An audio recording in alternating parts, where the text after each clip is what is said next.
Bismillahirrahmanirrahim. Assalamualaikum warahmatullahi wabarakatuh. Alhamdulillahilladzi hadana lil Islam wal iman. Alhamdulillahilladzi khassa ba'da ibadihi bit ta'ati wa ba'dahum bil asyan. Asyhadu an la ilaha illallah wahdahu la syarika lah wa asyhadu anna Muhammadan abduhu wa rasuluhu munzila alaihi al-bayan. Allahumma salli wa sallim wa barik ala sayyidina Muhammad wa ala alihi wa ashabihi alladhina yatamassakuna bi asyrafil adyan. Amma ba'du, yaqulu Allah ta'ala fi kitabihil karim wa huwa asdaqul qailin. A'udzu billahi minasy syaithanir rajim. Subhanaka la ilma lana illa ma 'allamtana innaka antal alimul hakim. Wa yaqul rabbi shrah li sadri wa yassir li amri wahlul 'uqdatam min lisani yafqahu qawli. Allahumma 'allimna ma yanfa'una wanfa'na bima 'allamtana. Allahumma inna nas'aluka 'ilman nafi'a wa rizqan thayyiba wa 'amalan mutaqabbala. Amin amin ya rabbal alamin. Hadirin dan hadirat seluruh jamaah salat subuh di Masjid Baitul Izzah yang insyaallah semuanya senantiasa Allah muliakan, Allah berkahi, Allah ridhai, Allah mudahkan segala urusannya, Allah mudahkan juga dan banyakkan rezekinya. Kembali kita bersyukur kehadirat Allah Subhanahu wa taala setelah lumayan lama ya. Mulai dulu saya duduk di bawah sampai sekarang sudah di atas ya. Kayaknya lebih keren kalau di atas. Cuman jadi nggak enak ya. Kata orang Madura cangkolang ya. Ada orang Madura sini. Cangkolang ini nggak sopan katanya. Tapi sunnah Rasulullah memang seperti itu. Beliau kalau mau nasihat, ngasih ceramah, khutbah itu beliau ambil posisi lebih tinggi. Kenapa? Karena dulu belum ada speaker, ya kan? Belum ada pengeras suara, ya kan? Jadi harus keras, makanya harus tinggi posisinya. Alhamdulillah, pada pagi yang penuh berkah ini kembali Allah Subhanahu wa taala berikan kesempatan kepada kita untuk menyambung kembali apa-apa yang sudah kita lakukan berupa amalan rutin yang sangat Allah cintai, itu belajar. Dan salah satu yang seharusnya menjadi perhatian kita semua bahwa kajian kita ini kajian akidah. Akidah ini sangat prinsip. Bahkan kalau dalam ajaran Islam ini, sebelum kita belajar yang lain-lain yang panjang lebar itu, pastikan sudah clear dulu, selesai dulu belajar akidahnya.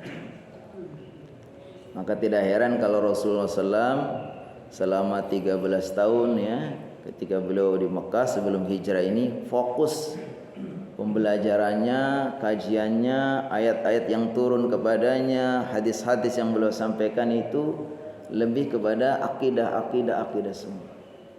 Karena ibarat orang membangun rumah ini sedang membangun pondasi dan pilar-pilarnya.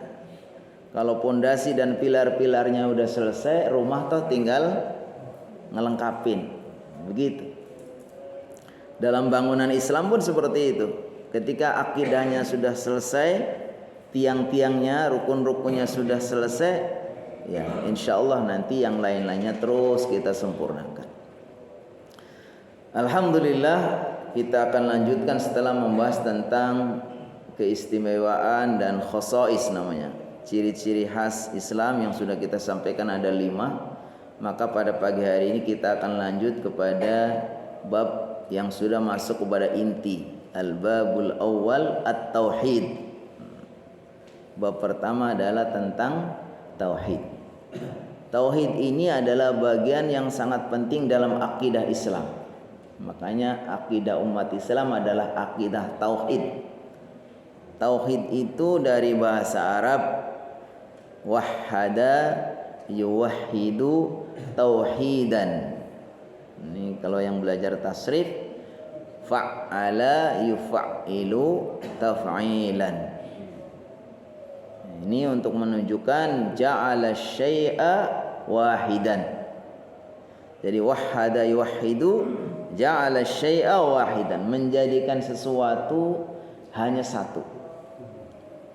Jadi di antara prinsip yang sangat harus kita pegang teguh dalam ajaran Islam adalah bagaimana kita meyakini ya, menjadikan Tuhan itu hanya satu-satunya. Itu maksudnya ya.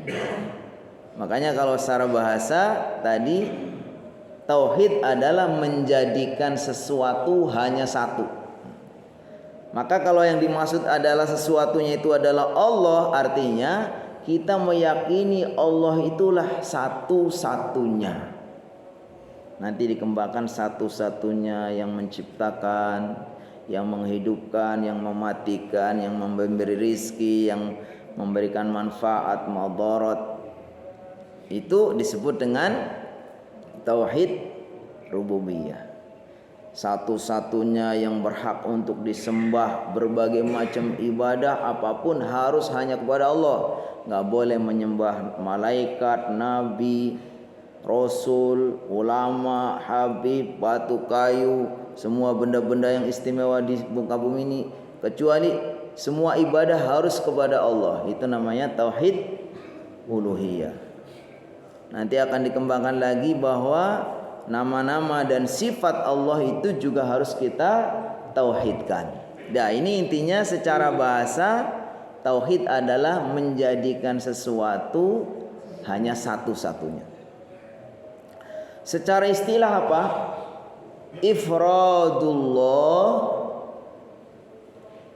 Ifradullah bima yahtassu bihi, yaitu mengesahkan Allah satu-satunya dengan hal-hal yang memang menjadi kekhususan Allah. Mengesahkan Allah dari sisi penciptaan, sisi memberi rezeki, sisi menghidupkan, sisi mematikan, sisi memberi manfaat, sisi memberi madarat ya. Mengesahkan Allah dari sisi apa yang menjadi kekhasan Allah. Menjadi kekhasan Allah bahwa Allah itu satu-satunya yang berhak untuk dapat ibadah. Mengesahkan Allah dari sisi nama-nama dan sifat. Walaupun namanya dan sifatnya itu kelihatan ada nama yang berbeda, ada yang nama yang sama, tapi hakikatnya itu harus ditauhidkan. Kita lanjutkan. At-tauhid fil istilah. Tadi kata tauhid secara bahasa, secara istilah al-imanu biwujudillah wa ifradihi birrububiyah wal uluhiyah wal iman bi jami asma'ihi wa sifatihi. Ini yang di dalam kitab seperti ini. Nah, nanti kita coba baca penjelasannya. Sebenarnya bagus juga kalau sempat kita ada yang ditampilin biasanya ya. Oh, ya nantilah. Ya, sebenarnya kalau ditampilin ini kitabnya harus dicari dulu yang kitab ini ya, kitab online-nya, PDF-nya. Yaitu meyakini bahwa Allah satu-satunya yang rububiyah, tadi yang menciptakan, menghidupkan, mematikan, memberi manfaat, memberi madarat. Mengesahkan Allah dari sisi uluhiyah, satu-satunya yang berhak untuk mendapatkan ibadah, dan mengesahkan Allah dengan seluruh nama-nama dan sifatnya ya. Jadi kalau begitu berarti memang penting banget. Makanya para ulama menyebutkan setidaknya ada 5 hal yang sangat penting terkait dengan akidah tauhid. Yang pertama adalah dikatakan at-tauhid huwa syartu sihhatil aqidah. Tauhid ini Itu mengesahkan Allah, meyakini Allah satu-satunya, itu adalah syarat sahnya akidah. Akidah itu akan batal semua kalau orang itu enggak mentauhidkan Allah. Meyakini Allah umpamanya lebih dari satu, Allah punya pembantu, Allah punya penolong. Apalagi di agama lain umpamanya ada meyakini Tuhan tiga, tiga tapi satu, satu tapi tiga. Umpamanya ada Tuhan pencipta, ada Tuhan perusak, ada Tuhan yang memperbaiki, Tuhan terang, Tuhan gelap, dan seterusnya. Itu pasti sudah batal semua. Karena dalam Islam ini syarat akidah yang benar itu harus tauhid. Harus tauhid. Nah, ketika orang itu sudah mentauhidkan Allah, yang dibuktikan dengan apa? Dengan kalimat asyhadu alla ilaha illallah. Itu bukti bahwa orang itu sudah mentauhidkan Allah. Itu hatinya dia yakin, paham, mengerti, sadar, dan lisannya mengucapkan asyhadu alla ilaha illallah. Jadi tauhid itu bisa berhasil ketika orang itu mengucapkan kalimat tauhid yang terdiri dari dua rukun, namanya rukun nafi dan rukun isbat. Nafi itu menafikan Tuhan semua, nggak ada Tuhan. Isbat itu artinya menetapkan bahwa hanya Allah satu-satunya Tuhan. Jadi kalau kita membaca la ilaha, itu namanya sedang menafikan. Asyhadu alla ilaha, saya bersaksi bahwa tidak ada Tuhan. Jadi seolah-olah itu nggak ada Tuhan karena dinafikan. Nggak boleh apapun, nggak kayu, nggak batu, nggak ada Tuhan. Baru kemudian segera kita susuli dengan kalimat isbat, namanya illallah, hanya Allah, tiada Tuhan kecuali Allah. Itu yang dimaksud dengan tauhid. Itulah yang menjadi syarat sahnya akidah. Yang kedua, para ulama menyebutkan bahwa tauhid ini, kalimat tauhid inilah yang menjadi garis pemisah antara keimanan dan kekafiran. Orang sebelum dia mengucapkan asyhadu an la ilaha illallah, itu secara hukum itu masih ada di wilayah kafir. Karena dia nggak mengakui Allah, apalagi kalau sampai mengakui nggak ada Tuhan, itu secara garis kewilayahan itu ada di wilayah kekufuran. Ibarat umpamanya dibagi dua ini, yang sini umpamanya wilayah kafir, ini wilayah muslim. Itu ketika dia belum mengucapkan asyhadu an la ilaha illallah dilengkapi dengan wa asyhadu anna muhammadar rasulullah, itu posisinya masih di wilayah orang-orang kafir. Gambarnya umpamanya merah. Begitu nanti sudah mengucapkan asyhadu an la ilaha illallah wa asyhadu anna muhammadar rasulullah, baru kemudian dia itu sudah masuk ke wilayah iman. Sehingga kalimat la ilaha illallah muhammadar rasulullah itu adalah sebagai garis pemisah. Orang itu enggak boleh ngaku sebagai mukmin, sebagai muslim sebelum dia membuktikan dengan asyhadu an la ilaha illallah wa asyhadu anna muhammadar rasulullah, walaupun percaya. Makanya kalau kita baca bagaimana cintanya Abu Thalib kepada Nabi Muhammad, percayanya Abu Thalib kepada Muhammad. Jadi beliau ini mungkin secara hubungan personal dengan Nabi Muhammad itu sangat cinta ya, melebihi cintanya kepada anak-anaknya. Dan beliau juga percaya bahwa Nabi Muhammad ini ponakannya itu enggak bohong, pasti benar itu.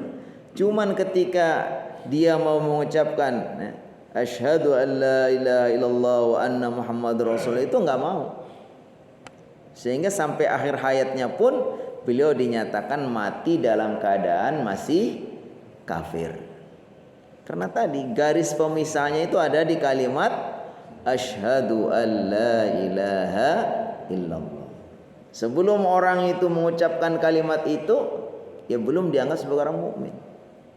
Makanya ada kata-kata yang mungkin nampak ekstrim.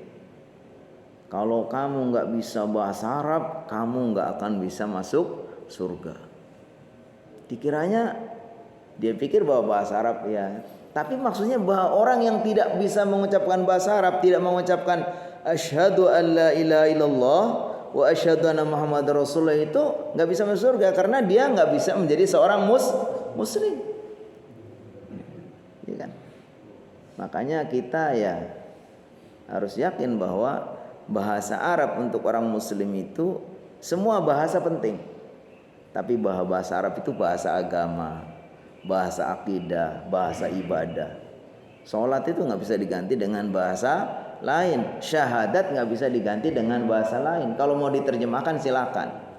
Tapi ikrarnya itu harus mengucapkan pakai bahasa Arab apa? Asyhadu an la ilaha illallah wa asyhadu anna Muhammadar Rasulullah. Poin yang ketiga, bahwa tauhid atau kalimat la ilaha illallah dan tauhid ini yang dibuktikan dengan kalimat la ilaha illallah itu menjadi syarat sahnya ibadah.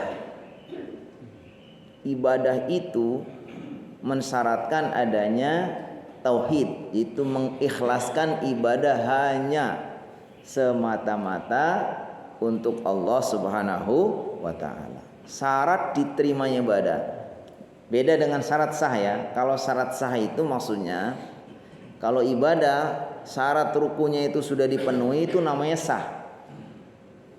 Salat syarat-syaratnya sudah dipenuhi semua. Rukun-rukunnya sudah dipenuhi semua. Maka secara hukum itu terukur dalam hukum fikih itu disebut sebagai ibadah yang sah. Tapi apakah diterima itu beda lagi syaratnya. Karena syarat diterimanya amal itu setidaknya disebutkan oleh para ulama itu dua. Yang pertama harus benar, yaitu al-ittiba, yaitu sesuai dengan ajaran. Yang kedua harus ikhlas. Ikhlas ini adalah tauhid. Hanya semata-mata karena Allah, nggak boleh menduakan kepada yang lain. Kalau menduakan kepada yang lain bisa disebut dengan syirik. Kalau syirik kecil hanya kepengin dilihat sama orang lain namanya riya, itu sudah termasuk syirik juga, tapi syirik kecil. Kata Rasulullah SAW, inna akhwa ma akhafu ala ummati asyirkul asghar. Sungguhnya yang saya khawatirkan kepada umatku adalah mereka akan terjerumus kepada syirik kecil. Ditanya oleh para sahabat, wa ma huwa syirkul asghar ya Rasulullah, apa yang dimaksud syirik kecil? Kata beliau ar-riya, itu pamer.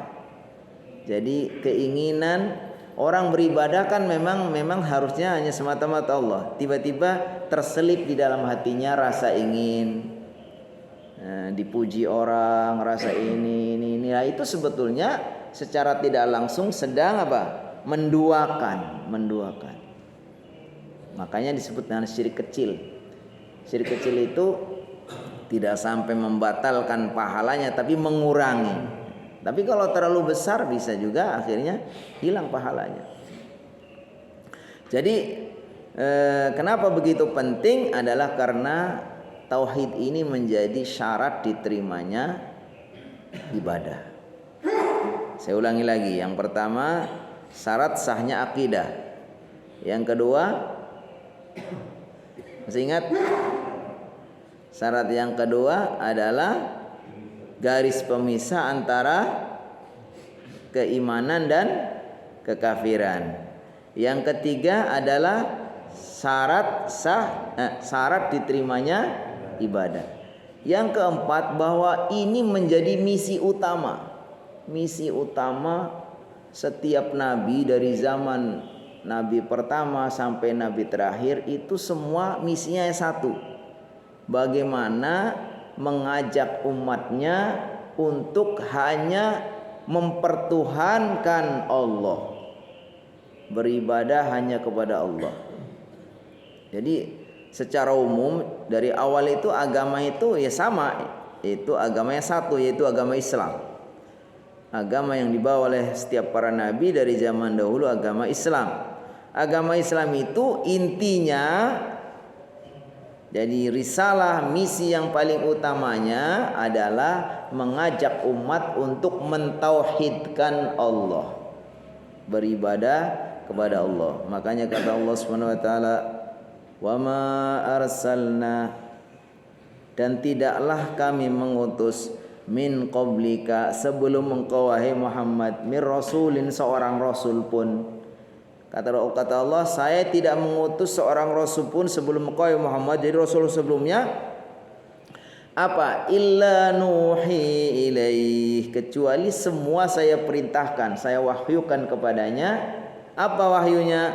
Annahu la ilaha illa ana, bahwa sesungguhnya tiada Tuhan kecuali aku, kecuali Allah. Jadi Allah berfirman kepada Nabi Muhammad, wahai Nabi Muhammad, saya tidak mengutus seorang nabi, seorang rasul sebelum engkau, kecuali semuanya saya perintahkan untuk apa? Mempertuhankan, mengatakan kepada umatnya bahwa tiada Tuhan selain aku. Fa'buduni, maka beribadalah hanya kepadaku. Itu setiap nabi, setiap rasul itu sebetulnya akidah yang diajarkan oleh setiap nabi dari setiap generasi, yaitu mengajarkan kepada tauhid, hanya semata-mata mempertuhankan dan beribadah kepada Allah Subhanahu wa taala. Makanya setiap nabi mengatakan waqala, nabi siapa namanya? Nabi Syuaib mengatakan, ya qaumi ibudullah malakum min ilahin ghairuh. Setiap nabi mengatakan kepada kaumnya, ya qaumi, wahai kaumku, ubudullah, sembahlah kalian hanya Allah. Malakum min ilahin ghairuh, kamu itu enggak punya Tuhan kecuali Dia. Jadi jangan sampai nyari-nyari Tuhan, nyari benda yang dianggap sangat hebat, mamanya kayak matahari, kayak bulan, kayak bintang, kayak air, kayak semua. Itu enggak ada itu Tuhan. Kata Allah, suruh mengatakan kepada nabinya, wahai katakan para nabi, bilang kepada kaum kalian bahwa kalian itu enggak punya Tuhan kecuali Dia. Ya qaumi ibudullah malakum min ilahin ghairuh. Jadi misi dari setiap nabi dan rasul adalah tauhid. Perkara nanti syariatnya, cara-cara ibadahnya itu bisa saja berbeda.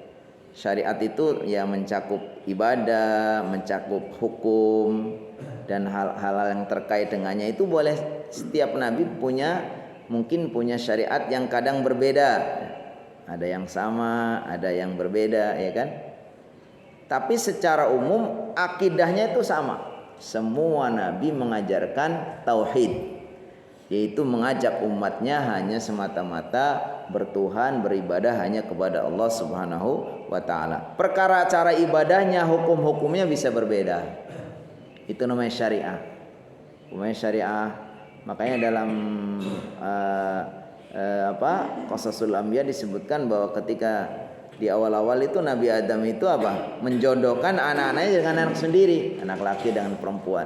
Karena saat itu kondisinya seperti itu. Berarti ya syariatnya masih boleh, tapi kalau udah sekarang nggak boleh lagi. Puasa umat terdahulu maunya beda, lebih panjang. Allah katakan dalam Al-Quran, kama kutiba 'alal ladzina min qablikum, bahwa puasa itu diwajibkan kepada kalian sebagaimana dulu sudah diwajibkan kepada orang-orang sebelum kalian. Beda. Secara umum mungkin syariatnya itu ada yang beda-beda.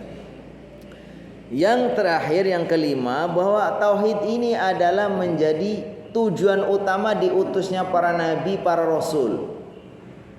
Makanya Allah SWT katakan, wa ma khalaqtul jinna wal insa illa liya'budun. Liya'budu ni. Nah, kalau kita belajar ni itu menunjukkan apa? Tauhid sendiri. Wa ma khalaqtu, dan tidak saya menciptakan al jinna, jin, wal insa dan manusia. Wa ma khalaqtul jinna wal insa illa melainkan liya'budu agar mereka beribadah ni kepadaku. Ni kalau dalam ini ada ya mutakalimnya, tapi kalau dalam Al-Qur'an tidak. Liya'buduni, nanti ada penjelasannya. Yang menunjukkan apa? Bahwa Allah menciptakan jin dan manusia, lalu Allah mengutus para nabi, menyampaikan risalahnya, ditulis dalam kitab, dalam wahyu itu. Tujuan utamanya ternyata bagaimana mengajak agar seluruh jin dan manusia itu hanya beribadah kepada Allah. Jadi masalah kalau kita lihat 5 hal ini sebenarnya sangat prinsip. Bahwa tauhid ini sangat prinsip. Kita akan lanjutkan. Waqad fatarallahu ta'ala bani Adam 'alal imani bihi wa tauhidihi. Fal insanu yuladu mu'minan biwujudillahi ta'ala wa annahu la ilaha ghairu wa la rabba siwah falau taraka ala asli fitratihi walau turika ala asli fitratihi la nasha'a muwahhidan lillah. Dengan kekuasaannya Allah telah menjadikan anak cucu Adam itu sesuai dengan fitrahnya. Setiap anak cucu Adam, kita ini Bani Adam, itu dengan fitrahnya yang asli, yang masih murni, semua itu sebetulnya meyakini bahwa mereka itu punya Tuhan yang satu. Artinya mentauhidkan Allah. Dan mereka ketika terlahir, kalau umpamanya dibiarkan dalam keadaan tidak ada yang mempengaruhi, secara alami dia akan beriman dengan adanya Allah. Jadi menurut para ulama, para ahli, seandainya anak cucu Adam ini terlahir kemudian bebas dari pengaruh-pengaruh, itu akan terlahir sesuai dengan fitrahnya, yaitu sebagai seorang mukmin. Karena dulu waktu di zaman arwah, di alam arwahnya itu sudah mengambil sumpah, sudah bersumpah dia mengakui Allah sebagai Tuhannya. Wa idz akhadha rabbuka min bani Adam min dzurriyyahim dzurriyyatahum wa asyhadahum ala anfusihim qalu, kata Allah, alastu bi rabbikum. Para arwah mengatakan qalu bala syahidna an taqula yaumal qiyamati inna kunna an hadza ghafilin. Jadi para roh ini sudah ditanamkan ketauhidan sejak zaman belum dia lahir, sehingga ketika dia lahir fitrah itu sudah ada. Makanya menurut para ahli, kalau dia terlahir dalam kondisi masih dalam fitrah kemudian dibiarkan tanpa ada yang mempengaruhi, dia akan tetap menjadi seorang mukmin. Makanya katakan kullu mauludin yuladu 'alal fitrah fa abawahu yuhawwidanihi aw yunassiranihi aw yumajjisani, kata Rasulullah SAW. Kullu mauludin, setiap bayi yang terlahir, yuladu 'alal fitrah, terlahir dalam keadaan fitrahnya. Fitrahnya tadi bahwa dia mengaku Allah sebagai Tuhan satu-satunya, karena dia sudah mengambil sumpah sendiri.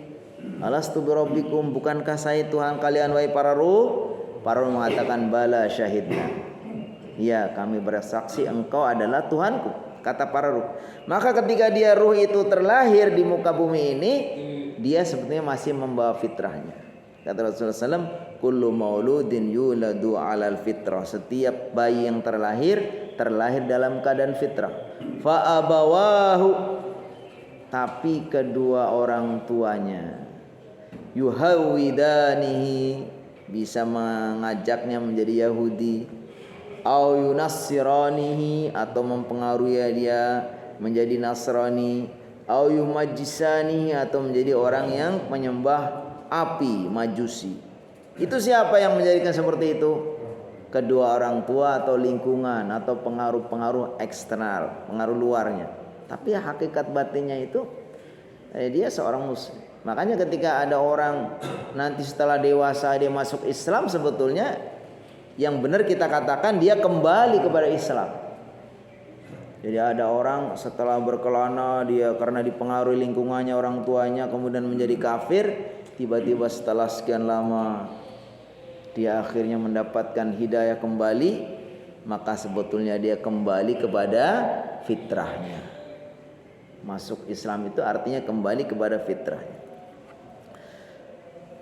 Qala ta'ala wa aqim wajhaka lid-din hanifa fitratallahi allati fataran nasa 'alaiha la tabdila li khalqillah dzalika ad-dinul qayyim. Ini kata Allah Subhanahu wa taala dalam surat Ar-Rum. Wa qala an-nabi sallallahu alaihi wasallam, nah ini hadisnya saya baca tadi. Wa qala an-nabi sallallahu alaihi wasallam ma min mauludin, tidaklah seorang bayi terlahir illa yuladu 'alal fitrah, melainkan terlahir dalam keadaan fitrah. Fa abawahu yuhawidani, kedua orang tuanya menjadikan Yahudi, atau Nasrani, atau menjadi Nasrani, menjadikannya Nasrani, atau yumajisani. Rawahul Bukhari wa Muslim. Hadis riwayat Bukhari dan Muslim. Wa qala fi ma yarwihi an rabbi. Nah, ini ada tadi kalau hadis Nabi namanya. Hadis Nabi itu langsung Nabi Muhammad SAW yang bersabda dari sisi beliau. Ijtihad beliau atau wahyu dari Allah yang langsung sampai kepada beliau. Yang kedua adalah hadis yang beliau hanya menyampaikan saja. Namanya hadis qudsi. Kalau ada hadis qudsi itu artinya firman Allah yang disampaikan oleh Nabi Muhammad SAW, tapi bukan Al-Quran. Dan ini nilainya berbeda dengan Al-Quran. Tidak, kalau Al-Quran katakan al-muta'abbad bitilawati. Kalau Quran itu bernilai ibadah, huruf-hurufnya itu kalau dibaca satu huruf minimal 10 kebaikan. Kalau hadis qudsi itu firman Allah tapi bukan Al-Quran. Nah, iya, jadi beda. Kalau Al-Quran ya memang firman Allah yang diwahyukan kepada Nabi Muhammad SAW melalui malaikat Jibril, yang kemudian dikatakan al-muta'abbid bidalawatihi, yang bernilai ibadah dengan membacanya. Tapi kalau hadis qudsi itu bukan firman Allah yang sampai kepada yang Nabi Muhammad SAW hanya menyampaikan. Jadi keluar dari lisan beliau. Biasanya redaksinya kalau dalam hadis itu ada yang berbunyi qala Allah, qala Rasulullah sallallahu, qala Allah taala. Qala Rasulullah SAW bersabda, qala Allah taala, Allah berfirman. Jadi dua kali qala Rasulullah, qala Allah taala, itu menunjukkan hadis qudsi.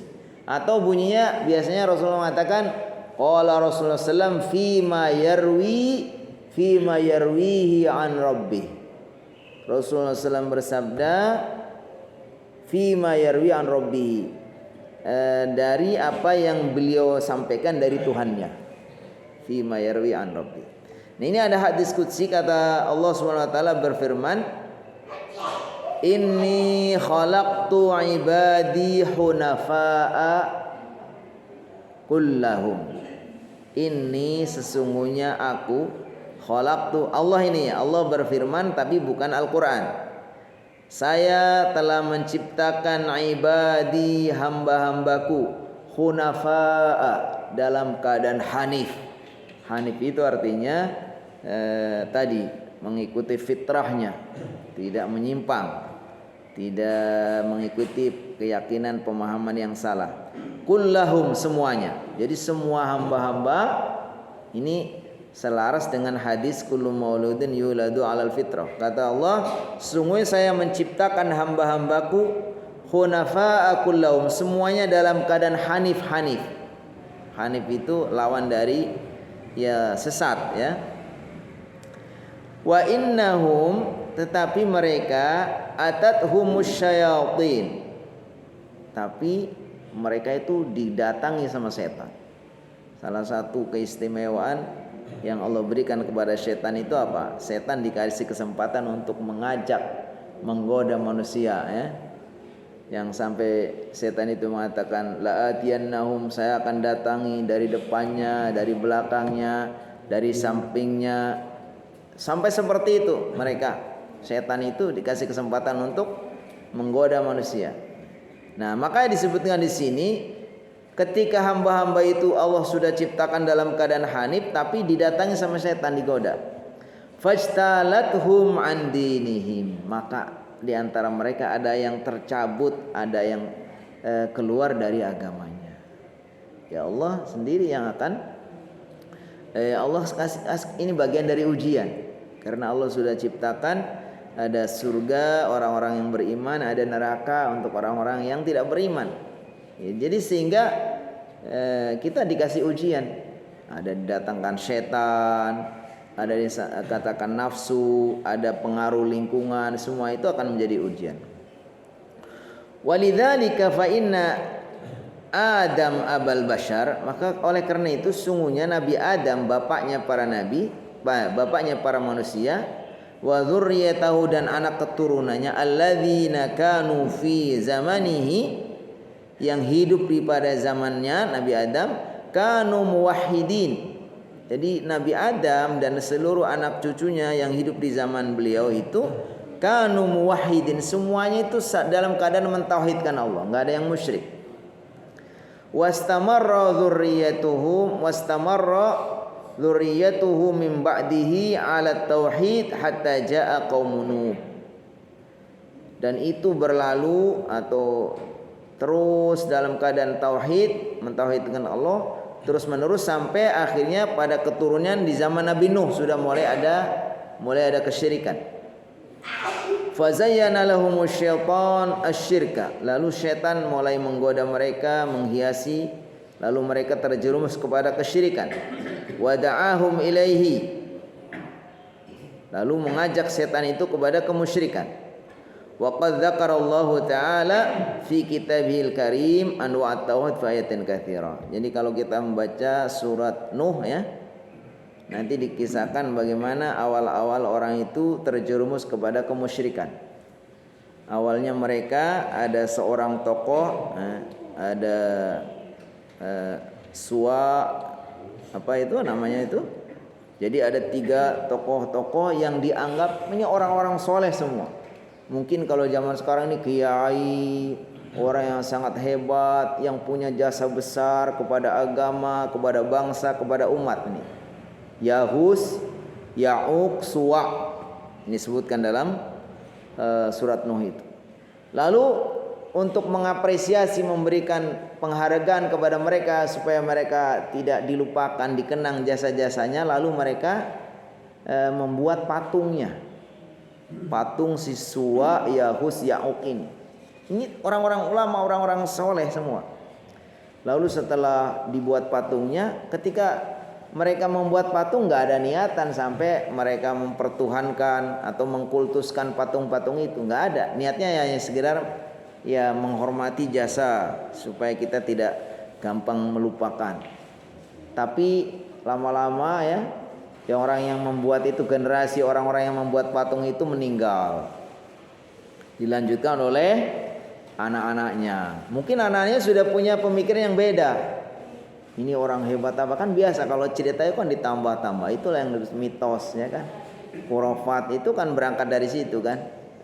Tambahan-tambahan cerita, bumbu-bumbu. Akhirnya yang dulunya niatnya membangun patung itu niatnya hanya untuk menghormati, memuliakan, mengenang jasanya, lama-lama sudah mulai dikultuskan.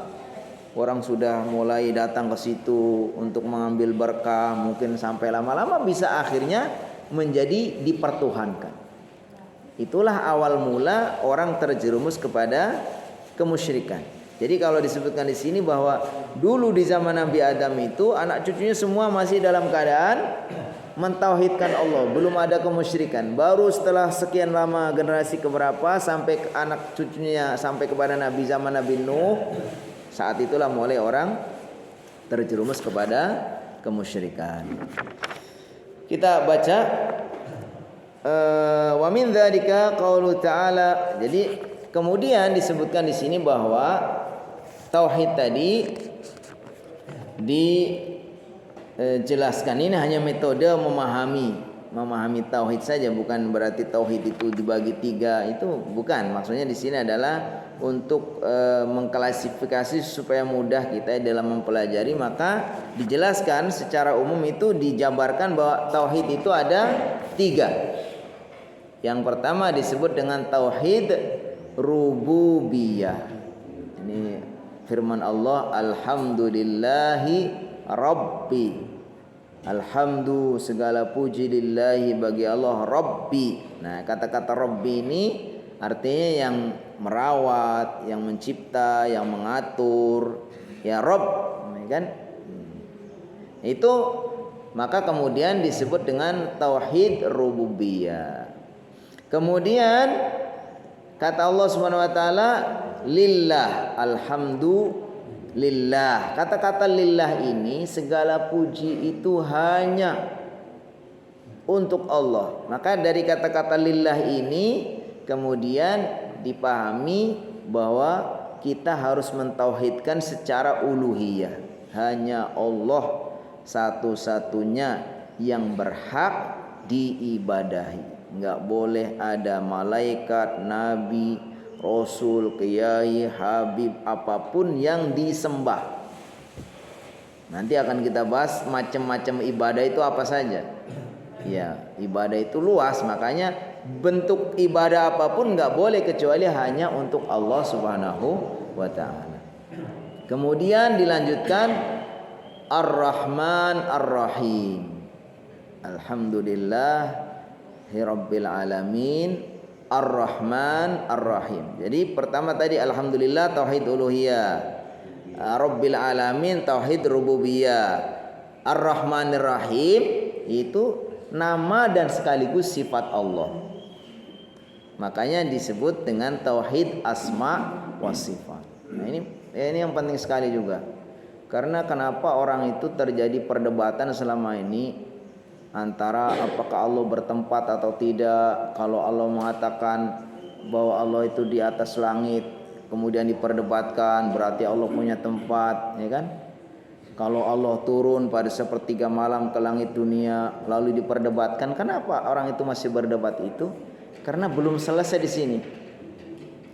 Ketika orang sudah mentauhidkan Allah dari sisi nama dan sifatnya, nggak perlu debat lagi. Jadi kalau kata Allah turun, ini kan Allah membicarakan sifatnya. Ya, sifat Allah harus kita tauhidkan. Sifat Allah itu harus kita yakini hanya untuk Allah. Nggak bisa dikiaskan kepada orang. Kalau gitu dong, Allah nggak pernah naik-naik dong. Karena pada sepertiga malam terakhir Dia turun ke langit dunia.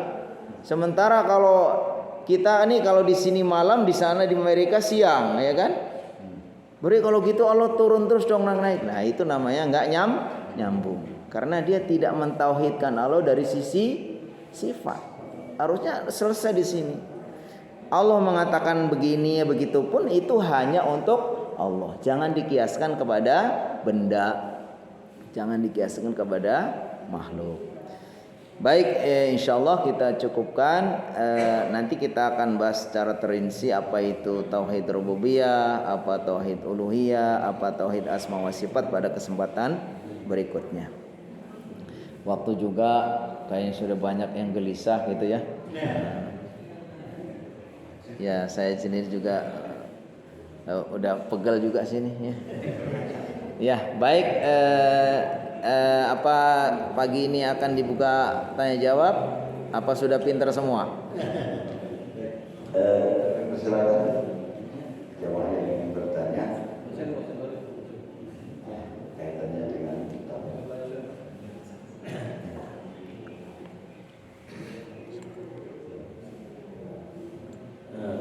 Ustaz, saya mau tanya ini tentang yang tauhid. Berarti kan kita semuanya bergantung kepada Allah.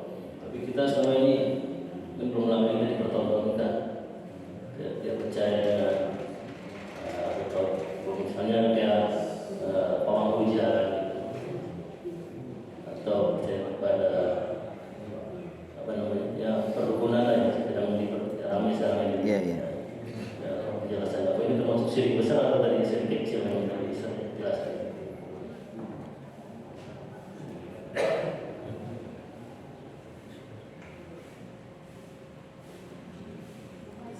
Ada lagi Ya, terkait dengan ya ada nanti kaitannya dengan tauhid.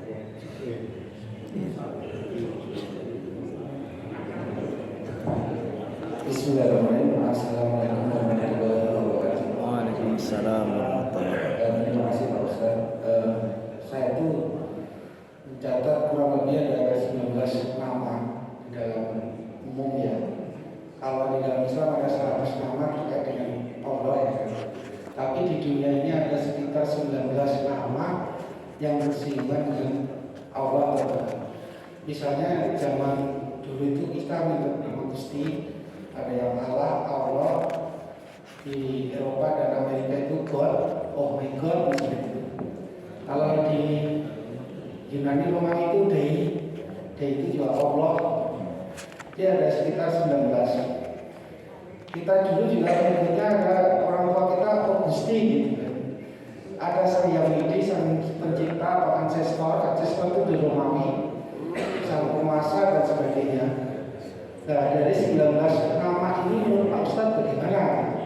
Karena itu sebetulnya misalnya Allah, ada yang menyebut Allah itu orang Arab ada yang begitu, Allah. Ada yang menyebut Allah ya. Ada yang menyebut orang Jawa itu Allah gitu ya. Allah itu aja berapa ya yang sebutan tentang Allah.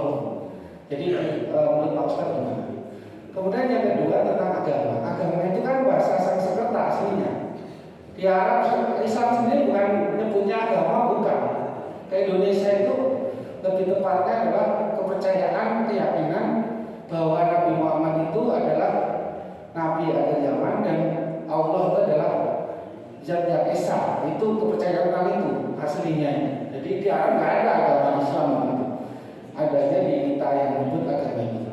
Nah ini kita kadang-kadang mengatakan bahwa kalau nggak begini nanti nggak masuk surga, gitu kan ya. Seolah-olah surga itu punyanya kita ya. Padahal kalau Allah ridho, siapapun bisa masuk surga.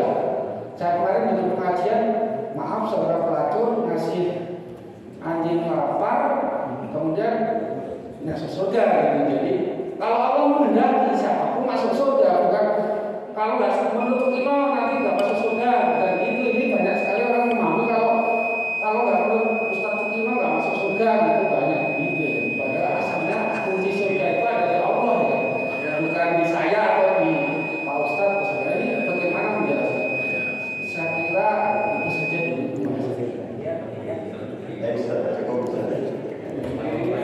Cukup.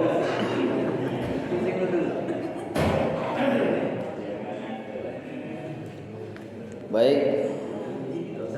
Terima kasih. Pertanyaannya luar biasa ya. Keren. Ya, pertama orang yang meyakini bahwa ada kekuatan atau Tuhan atau sesuatu apapun yang diyakini bisa memberikan manfaat, memberikan madarat ya, berguna bagi itu, maka itu termasuk syirik, tapi dari sisi syirik rububiyah. Itu syirik bahwa meyakini bahwa ada selain Allah yang bisa memberi manfaat, memberi madarat ya, kepada seorang. Ketika itu dia meyakini bahwa memang ada kekuatan lain ya, yang semata-mata kekuatan lain itu yang memberi manfaat, maka itu sudah terjerumus kepada kekufuran. Itu sudah termasuk syirik besar, karena meyakini ada sesuatu selain Allah yang memberi manfaat atau madarat. Tapi kalau dia hanya sebagian atau mempengaruhi, sebetulnya yang memberi manfaat, yang memberi madarat itu Allah, tapi dia berusaha untuk minta sebagai wasilah ya, wa ma yuqarribuna illa liyuqarribuna zulfa. Ini hanya dijadikan perantara saja, bahwa itu sebetulnya yang memberi manfaat Allah juga, tapi dia kemudian melakukan sesuatu, mamanya memberikan persembahan berdoa kepada selain itu hanya untuk wasilah saja, maka tidak sampai kepada kekufuran. Tidak sampai kepada kekufuran. Umpamanya saya minta wasilah kepada ini, sebetulnya yang mendatangkan manfaat itu Allah juga, tapi dia kemudian meyakini bahwa si fulan atau orang ini atau benda ini bisa mempengaruhi, maka dia juga sudah syirik tapi belum sampai menyebabkan dia kepada kekufuran. Nah, nanti akan ada dibahas, ada syirik kecil, ada syirik besar. Nanti akan kita bahas di bab belakang. Intinya itu bagian dari syirik dan itu syirik yang paling diperangi ya. Jadi seorang itu kalau masih syirik itu sebetulnya belum dianggap sebagai orang yang muslim. Makanya ketika di zaman Nabi Muhammad SAW, Nabi Muhammad menyampaikan risalah tauhid ini, sebetulnya mereka itu sudah mengakui bahwa mereka itu Tuhannya Allah. Mereka mengaku bahwa Allah itu sebagai Tuhan, tapi mereka masih menyembah batu, kayu dan seterusnya. Nah, maka itu sebetulnya masih termasuk syirik. Kalau dia meyakini bahwa benda itulah yang memberi manfaat, yang memberi madarat atau yang mencegah dari madarat, maka itu sudah terjerumus kepada kekufuran, sudah keluar dari Islam. Tapi kalau hanya sebagai perantara yang mendatangkan manfaat dan madarat itu masih meyakini Allah, maka itu syirik tapi belum sampai kepada kafir. Umpamanya orang meyakini bahwa kuburan si fulan ini bisa bermanfaat untuk ini, kita datang ke tempat ini, maka memberi manfaatnya itu kalau betul-betul kuburan itu yang beri manfaat, maka sudah bisa terjerumus kepada kekufuran. Tapi kalau dia hanya jadikan sebagai wasilah saja, yang memberi manfaat dan madaratnya itu Allah, itu syirik tapi belum sampai keluar dari agama Islam. Yang kedua terkait dengan nama-nama. Jadi kalau kita harus bedakan antara nama asli dengan panggilan atau kunyah. Jadi kalau ada orang Sang Yang Widi atau Gusti atau God atau Tuhan atau apa, itu semua itu namanya kunyah, sebutan panggilan.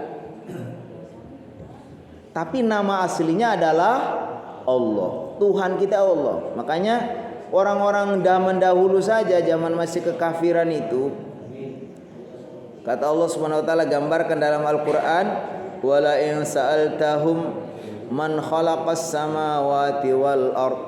Sungguh kalau kalian bertanya kepada mereka siapa yang menciptakan bumi dan langit, mereka akan menjawab la yaqulunallah.